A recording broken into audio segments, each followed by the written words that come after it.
Topic हम पढ़ने जा रहे हैं वो है मार्केट इक्विलिब्रियम। आज हम जानेंगे कि मार्केट इक्विलिब्रियम क्या है। पिछले लेक्चर्स में हमने demand supply, factor affecting demand supply, law of demand, law of supply के बारे में पढ़ा अलग अलग फॉर्म में। आज हम इनको इंटीग्रेटेड एक ही टेबल और डायग्राम के थ्रू समझेंगे। बिकॉज मार्केट इक्विलिब्रियम क्या होता है, occurs where the quantity demanded is equal to quantity supply। जो क्वांटिटी डिमांडेड एक प्राइस पे हो रही है वहाँ पे वो क्वांटिटी सप्लाई को मैच कर जाए। जहाँ पे क्वांटिटी डिमांड और क्वांटिटी सप्लाई दोनों बराबर होगी उस सिचुएशन को हम क्या बोलेंगे, मार्केट इक्विलिब्रियम। और इस इक्विलिब्रियम पॉइंट पे ना तो एक्सेस डिमांड होगी और ना ही एक्सेस सप्लाई। अभी एक्सेस डिमांड और एक्सेस सप्लाई क्या है आगे हम इसको टेबल और डायग्राम से अच्छे से समझेंगे। तो अभी आपने ये ध्यान रखना है कि अगर आपसे पूछा जाए कि what do you mean by market equilibrium, तो where the quantity demanded is equal to quantity supply there exist a situation of equilibrium. So let us take an example to understand this concept. Suppose we are taking example of market and suppose there are apple. So here we are going to study the price, quantity demand and quantity supply of apple. तो ये हमने एक integrated market schedule बना लिया है। अब जैसे हमने डिमांड और सप्लाई का अलग अलग किया था, ये इंटीग्रेटेड है। इंटीग्रेटेड का मतलब यहाँ पे प्राइस और उस पर कितनी क्वांटिटी डिमांडेड हो रही है। आपने ये ध्यान रखना है कि जब प्राइस के साथ हम क्वांटिटी डिमांडेड लेंगे तो इन्वर्स रिलेशन है, तो lower the price higher the quantity demanded. और जब क्वांटिटी सप्लाइड हम ले रहे हैं तो उसमें पॉजिटिव रिलेशन है, lower price lower the quantity supplied. तो आप कोई भी अपनी तरफ से कुछ भी एग्जाम्पल लेके इसको बना सकते हैं। शेड्यूल हमने किया ही था कि एक टेबल होता है जो हमें दिखाता है कि डिफरेंट प्राइजेस पे क्वांटिटी डिमांडेड कितनी और quantity supplied. Now suppose price is ₹20।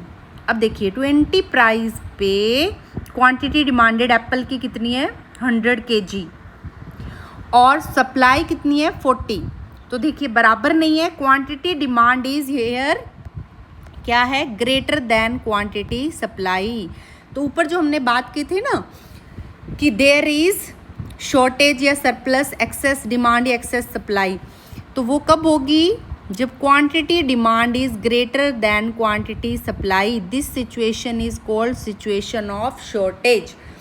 अब यहाँ पे डिमांड तो ज़्यादा है और सप्लाई कम है। अब प्राइस 30 हो जाता है तो प्राइस बढ़ गया तो डिमांड थोड़ी कम होगी, लेकिन अभी भी क्वांटिटी बढ़ गया तो सप्लाई बढ़ गई, लेकिन अभी भी दोनों में गैप है कितना, 20 kg का। Again quantity demanded is greater than quantity supplied, तो there exist a situation of shortage in market. अब प्राइस 40 हो जाता है। 40 पे देखिए quantity demanded is 60 and quantity supply is also 60, both are equal. तो price at a point of time पे जो प्राइस है उस पे हमारी क्वांटिटी डिमांडेड और क्वांटिटी सप्लाइड जब दोनों बराबर हैं उस सिचुएशन को हम क्या बोलते हैं, मार्केट इक्विलिब्रियम। अब देखिए अगर प्राइस इससे कम था तो कौन सी सिचुएशन थी, शॉर्टेज। अगर प्राइस इससे ऊपर हो जाता है, सपोज 50 हो जाता है, तो फिर देखिए क्वांटिटी डिमांडेड कितनी होगी 40 और सप्लाइड 80। तो here see the situation is quantity demand is less than quantity supplied. ऊपर इक्विलिब्रियम प्राइस से ऊपर क्या था, quantity demand was greater than quantity supplied. और अभी जो हम देख रहे हैं कि अगर प्राइस इक्विलिब्रियम प्राइस से ज़्यादा हो जाता है, पहले इक्विलिब्रियम से लो था तो क्या थी, शॉर्टेज थी, और अब अगर प्राइस इससे ज़्यादा बढ़ जाता है तो उस पर क्या हो रहा है, देखिए क्वांटिटी डिमांडेड कम है और सप्लाइड ज़्यादा है। तो quantity demand is less than quantity supplied, तो एक्सेस सप्लाई भी बोल सकते हैं या हम इसको बोलते हैं सरप्लस। सरप्लस और शॉर्टेज या इसको हम एक्सेस डिमांड। सिंपल सी बात ध्यान रखनी है, एक्सेस डिमांड मतलब quantity demand is greater than quantity supplied और एक्सेस सप्लाई का मतलब quantity supply is greater than quantity demand. तो जहाँ पे दोनों बराबर हैं वो सिचुएशन कौन सी है? Situation of equilibrium. अगर ऐसा प्राइस जिस पे दोनों बराबर नहीं है, प्राइस इससे ज़्यादा है या प्राइस इससे कम है, तो there exist a situation of surplus और शॉर्टेज। अब इसी सेम चीज़ को अगर हम डायग्रामेटिकली प्लॉट करते हैं एक ग्राफ पे, तो we get like this the figure. This all of you know, this is demand curve, this is supply curve. अब दोनों जहाँ पे इंटरसेक्ट कर रहे हैं, ये हमारा प्राइस कितना था ऊपर हमने डायग्राम में किया। अगर हमारा 40 रुपीज़ प्राइस है तो उस पर हमारा क्वांटिटी डिमांड और क्वांटिटी सप्लाई दोनों इक्वल हैं। तो इन केस, तो ये पॉइंट हमारा, इसीलिए जो ई पॉइंट है, इस पॉइंट को हम क्या बोलते हैं? Point of equilibrium, where market is in equilibrium, quantity demand is equal to quantity supply.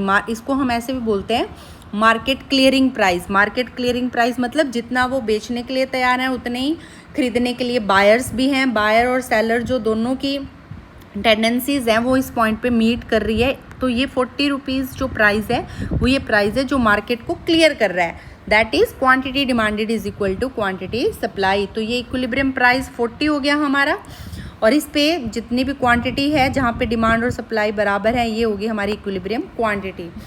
अब देखिए, अगर प्राइस 40 से राइज हो जाता है, सपोज 50 रुपीज़, ये इक्विलिब्रियम से प्राइस राइज हो जाता है, तो देखिए आप खुद ही इस डायग्राम से डिस्कवर कर सकते हैं क्या सिचुएशन होगी। ये प्राइस लाइन जहाँ पे आपके डिमांड कर्व को और सप्लाई कर्व को काट रही है, सबसे पहले हम ये ले लेते हैं ए पॉइंट। डिमांड को यहाँ काट रही है, तो यहाँ पे क्वांटिटी देखिए इक्विलिब्रियम क्वांटिटी से कम है, तो ये तो होगी हमारी क्वांटिटी डिमांडेड इस प्राइस पे। क्वांटिटी सप्लाई देखने के लिए ये प्राइस वाली जो लाइन है, ये जहाँ हमारे सप्लाई कर्व को काट रही है, ये बी पॉइंट हो गया। और इससे अगर हम नीचे लाइन ड्रॉ कर रहे हैं तो ये हमारी क्वांटिटी होगी। तो ध्यान से देखिए, ये सपोज मैंने Q1 ले लिया, ये Q2, तो क्वांटिटी डिमांडेड कितनी है 50 रुपीज़ पे? Q1। और क्वांटिटी सप्लाई कितनी है? Q2। तो Q2 is more than Q1, that is quantity supplied ज़्यादा है और क्वांटिटी डिमांडेड कम है। तो सप्लायर तो ज़्यादा बेचने के लिए तैयार है लेकिन लेने के लिए कम तैयार हैं, तो there exist a situation of surplus या एक्सेस सप्लाई। अब इस प्राइस पे डिमांड नहीं है, तो धीरे धीरे ये 50 रुपीज़ का जो प्राइस है कम होते होते दोबारा से 40 पे आ जाएगा और मार्केट फिर से क्लियर हो जाएगी। इन केस अगर हमारा प्राइस 40 की बजाय 30 है, तो 30 पे हम फिर से प्राइस लाइन ड्रॉ करेंगे, और जहाँ पे ये प्राइस लाइन हमारे सप्लाई और डिमांड को कट करेगी वहाँ पे हम देखेंगे क्या सिचुएशन है। अब 30 प्राइस पे अगर हम, ये वाला कर्व कौन सा है हमारा? Supply curve. तो सप्लाई कर्व में अगर देखते हैं तो क्वांटिटी सप्लाई कितनी है? Q1। और यही प्राइस फिर हमारी जहाँ डिमांड को काट रहा है, ध्यान से करना है आपने, तो यहाँ पे हमारी क्वांटिटी डिमांडेड कितनी हो रही है? Q2। तो यहाँ पे क्या है? Q2 is greater than Q1, और Q2 क्या है यहाँ पे? हमारी क्वांटिटी डिमांडेड। तो क्वांटिटी डिमांडेड ज़्यादा है और क्वांटिटी सप्लाइड कम है, तो this is the situation of shortage. That is supplier तो कम है, बायर ज़्यादा है, लेने के लिए तैयार ज़्यादा है। तो ये शॉर्टेज क्या करेगा? प्राइस को पुश करेगा और प्राइस फिर से मूव होके फिर से कहाँ पे आ जाएगा? 40 पे। 30 से राइज होके कहाँ जाएगा? 40 पे।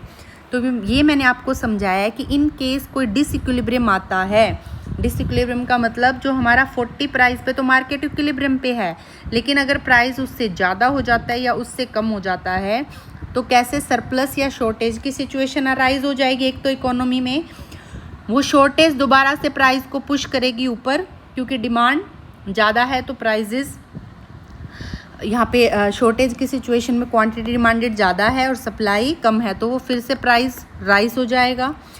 और 40 से ऊपर की सिचुएशन में क्या है? सरप्लस, दैट इज़ सप्लायर ज़्यादा हैं, बायर कम है लेने वाले, तो प्राइस धीरे धीरे डिक्रीज होके दोबारा से किस तरह से इक्विलिब्रियम रिस्टोर हो जाएगा 40 पे। This was about equilibrium, situation of shortage and surplus. बिल्कुल भी आपने इस पे कंफ्यूज नहीं होना है।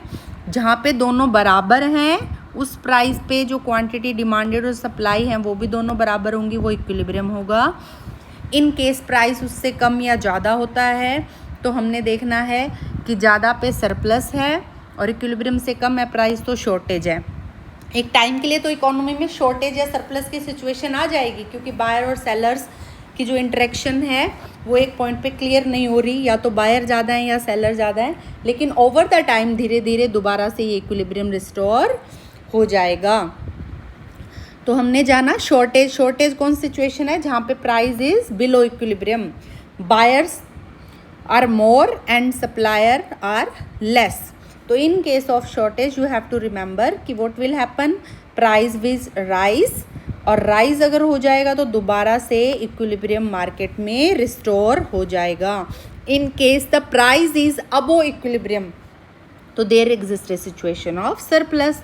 Suppose we are taking example of mango कि सप्लायर ज़्यादा हैं बायर कम है, तो क्वांटिटी सप्लाइड ज़्यादा है तो what will be there, surplus, price will decrease, और डिक्रीज होके दोबारा से इक्विलिब्रियम पॉइंट पे आ जाएगा और इक्विलिब्रियम रिस्टोर हो जाएगा।